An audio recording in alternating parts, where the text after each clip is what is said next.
Hi friends, welcome back to my new video.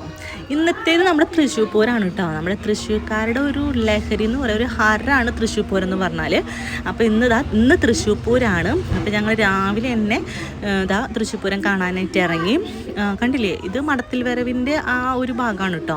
അവിടെ കണ്ടോ പറ വയ്ക്കാനായിട്ട് എല്ലാവരും. ഇത് കാണുമ്പോൾ തന്നെ നമുക്ക് ഭയങ്കര നല്ല ഐശ്വര്യമായിട്ട് കണ്ടോ. എല്ലാവരും മുല്ലപ്പൂവും കോലൊക്കെ ഇട്ട് വിളക്കൊക്കെ കത്തിച്ച് നല്ല രസമുണ്ടല്ലേ കാണാനായിട്ട്. അത് കഴിഞ്ഞാൽ നേരെ നമ്മൾ അവിടേക്ക് കയറുമ്പോൾ തന്നെ ഓരോ പൂരങ്ങളായിട്ട് സ്റ്റാർട്ട് ചെയ്തു കേട്ടോ. ഇപ്പോൾ ഒരു പൂരം അവിടെ നടന്നുകൊണ്ടിരിക്കുകയാണ്.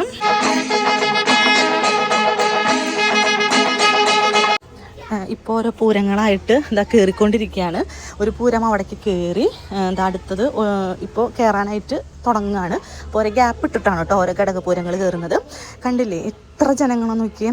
ഇവിടെ ഉള്ളവർക്ക്, അതായത് തൃശ്ശൂരുള്ളവർക്ക് ഇതൊരു ഹരാണ്. ചൂടൊന്നും അവർക്കൊരു വിഷയമല്ല. ഞങ്ങളും ഈ ചൂടത്തിനാണ് കേട്ടോ പോയത്. പക്ഷെ നമുക്ക് അവിടെ എത്തുമ്പോൾ ആ പൂര ലഹരിയിൽ അങ്ങോട്ട് പെടും. കണ്ട കുറേ ന്യൂസ് പേപ്പറും വിശറിയൊക്കെ കിട്ടിയിട്ട് എനിക്ക് കുറേ അതൊക്കെ പിടിച്ച് ഞങ്ങളിതാ പോവാണേ. ഇത് മടത്തിൽ വരവിൻ്റെയാണ് കേട്ടോ. 3 ഗജവീരന്മാരുണ്ടാവും. അപ്പോൾ നമ്മൾ അതിനായിട്ട് അവരെ കൂടെ തന്നെ പോയിക്കൊണ്ടിരിക്കുകയാണേ.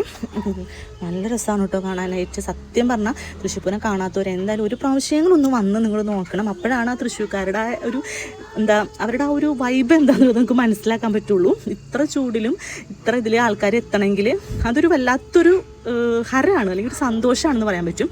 ഗജവീരന്മാരൊക്കെ നിരന്ന് നിന്നു കേട്ടോ. എല്ലാ ആനകളെയും കാണാൻ നല്ല ഭംഗിയുണ്ടായിരുന്നു, നല്ല രസമുണ്ടായിരുന്നു. എല്ലാ ആളുകളും ആ പൂരത്ത് തിരക്കിലാണ്.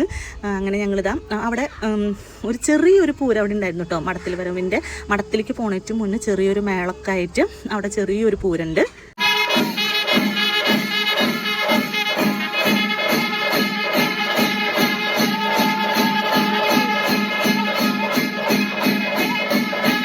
പൂരവിശേഷങ്ങൾ കഴിഞ്ഞിട്ടില്ല. അടുത്ത വീഡിയോ മിസ്സാക്കാതെ എല്ലാവരും കാണണേ.